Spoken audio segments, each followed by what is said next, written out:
You don't belong here. Maybe try the nurse's office. The insult hit like a punch to the ribs beneath the blazing Arizona sun.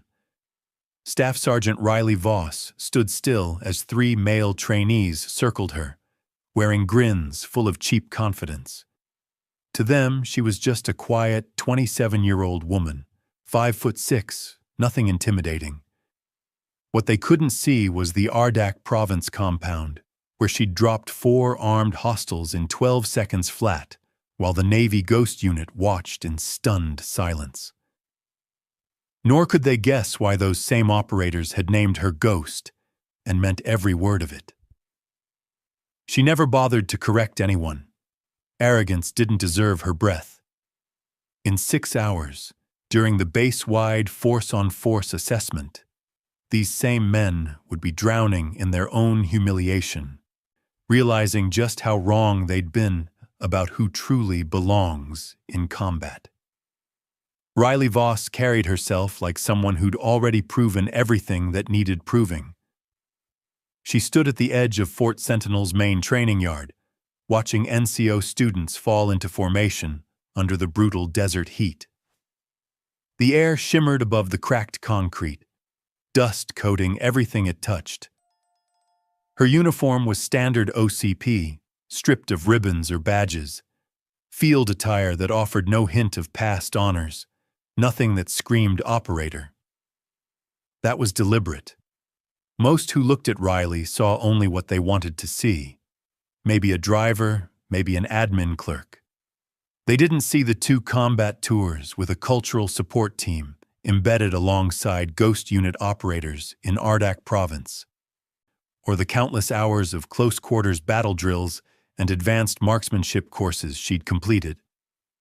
They saw her gender first, her size second, and built every assumption from there. She was on base as a guest instructor for a week, helping with a new Joint Combat Readiness initiative. No one at Fort Sentinel knew her record, and the students certainly didn't, and that was just fine by her. Riley had long since learned that respect wasn't handed out. It was earned in blood, sweat, and the kind of silence that follows after you've proved every doubter wrong. Wherever you're watching from, drop a comment below. And if you want more stories of veterans who shattered expectations, hit subscribe to Old Bill's Tales. You won't regret it. Riley Voss grew up in the wide-open plains of Outcome, Wyoming. Raised by a Marine Corps sniper instructor and a mother who believed survival came from preparation, not chance. Her father had her running rifle drills before she was 10. By 14, she could field strip an M4 in total darkness, and by 16, she was out shooting grown men at the county range without even breaking a sweat. Her parents never once told her she couldn't do something because she was a girl. They told her to be twice as skilled and let the results speak louder than words. At 19, Riley enlisted, scored high on every test, and volunteered for the Cultural Support Team program as soon as it opened. These CST soldiers were carefully selected women who deployed alongside special operations units to connect with local women and children in combat regions. But the training went far beyond cultural outreach. Riley went through brutal selection phases shoulder to shoulder with male Special Forces candidates, learning close-quarters combat, advanced tactical shooting, battlefield medicine, and small unit operations. She failed twice before passing. The third time, she finished in the top 15%. Her first deployment sent her to Ardak Province, embedded with a Ghost Unit platoon conducting direct action missions. At first, the operators doubted her. A woman on a kill or capture mission seemed like a liability to some of them. Riley didn't demand respect. She earned it. She breached doors, pulled security, treated wounded teammates under fire, and never hesitated. When she single-handedly eliminated 4 insurgents who ambushed their patrol, The platoon chief started calling her Ghost. The name stuck, and so did their respect. She came home with 2 Bronze Stars with Valor and a reputation that quietly followed her everywhere. Trouble began on her second day at Fort Sentinel. She was observing a force-on-force drill when 3 students approached her near the range office, prior service types in advanced leadership training. One of them, a thick-necked guy named Specialist Duran, looked her over like she didn't belong and asked if she needed directions to admin. His buddies snickered. Riley said nothing. She didn't owe him a word. Later that afternoon, during a tactical briefing, the lead instructor introduced her as a guest advisor with combat experience. Duran leaned toward his friend and muttered loud enough for everyone to hear that combat experience probably meant handing out supplies at a base. More laughter followed. The instructor didn't say a word, and no one else bothered to correct him. The real turning point came during mission planning for the upcoming combat readiness exercise. The scenario involved a simulated hostage rescue using simunition rounds, live targets, and strict time limits. Captain Maddox, the senior officer running the program, outlined the plan and asked for feedback. Riley Voss pointed out a weakness in the chosen approach that would leave the assault team exposed to enemy fire from a higher vantage point. She suggested an alternate flanking route that used natural cover and could shave nearly 30 seconds off their response time. Specialist Duran cut her off before she even finished, saying that real gunfights weren't video games, and maybe she should let people with actual trigger time handle tactics. Captain Maddox didn't shut him down. He just moved on. Riley felt the sting of dismissal like a slap, but kept her expression calm. It wasn't the first time she'd faced it, and she knew it wouldn't be the last. What none of them realized was that she'd executed that exact type of mission 14 times during her deployments in Ardak province.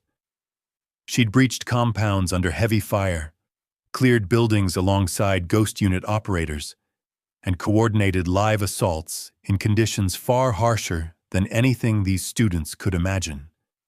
Yet here, in an American classroom, none of that mattered. Her gender did. That evening, she walked back to her quarters alone as the Arizona sky burned in shades of red and gold. Sitting on the edge of her bunk, she stared at the wall and drifted back to that ambush years ago. A small village, a narrow alley, 4 fighters opening up on her team as the Ghost Unit pulled back under fire. Riley had been on rear security. She saw the muzzle flashes, felt the rounds crack past her head, and reacted on instinct. 2 shots center mass dropped the first target before he cleared the doorway. The second took 3 rounds, body armor. The third tried to circle around. She caught him mid-stride at 40 meters with a headshot. The fourth turned to run, but she didn't let him get far. 12 seconds. 4 dead. 0 friendly casualties. The platoon chief had looked at her afterward in stunned silence. He didn't need to say anything. From that day forward, she was one of them. But here, surrounded by people who'd never smelled cordite or seen what real combat did to a man, she was just another woman in the wrong place. It didn't matter what she'd done or what she was capable of. To them, she was theory, not reality. Riley felt the weight of that truth, not as anger, not even frustration, but a bone-deep exhaustion from having to prove herself again and again to people who'd never earned half her scars. She'd stopped expecting fairness long ago, but that didn't make it hurt any less. The combat readiness test kicked off at dawn. 60 students split into teams of 6. Their mission was straightforward: infiltrate a simulated enemy compound, neutralize hostiles, recover a mock hostage, and exfiltrate under fire. The exercise used live force-on-force simunition inside a certified shoot house, complete with safety officers, medics, and full protective gear. Captain Maddox assigned Riley as an observer, just to watch, evaluate, and stay out of the way. The first 3 teams went through the course. Sloppy, slow, predictable. Every one of them took the same route Riley had warned against. Each time, the elevated enemy position tore them apart. Casualties stacked up, time limits expired, and tempers flared. Then came Duran's team. He led from the front, loud, cocky, full of misplaced confidence. They moved exactly how Riley said not to. Straight up the main approach, bunched together, no spacing. The elevated shooters lit them up.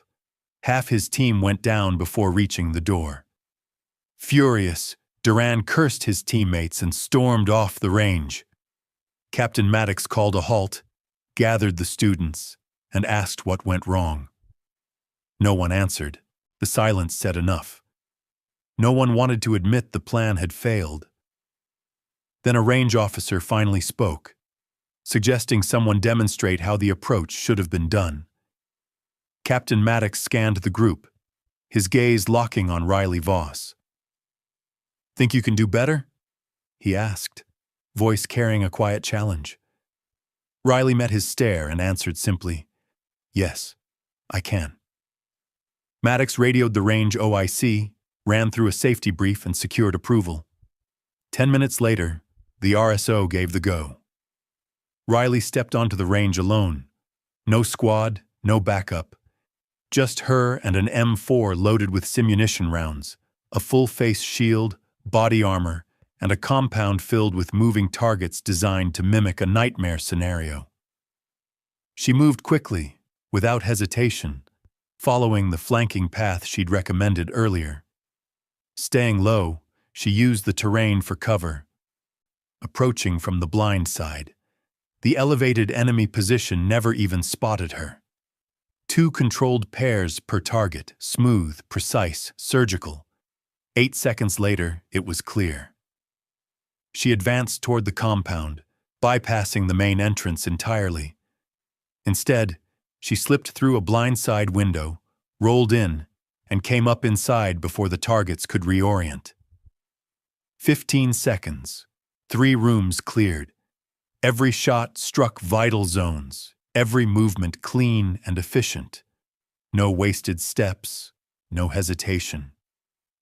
In the final room, she found the mock hostage, a weighted dummy, slung it over her shoulder, and began exfil.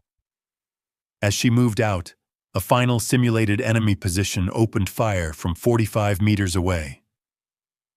Dropping flat, Riley used the dummy for partial cover and fired back. 3 hits, 3 kills. Total time, 2 minutes and 18 seconds. 0 casualties. Perfect run. The range went dead silent. 60 students froze as she walked off the course like she'd just finished her morning PT. Specialist Duran stared, mouth hanging open. Captain Maddox double-checked the timer like it had to be wrong. Riley cleared her weapon, slung it, and strode past Duran without a glance. She didn't need to say a word. The scoreboard said it all. That evening, Maddox called her into his office. No excuses, no small talk.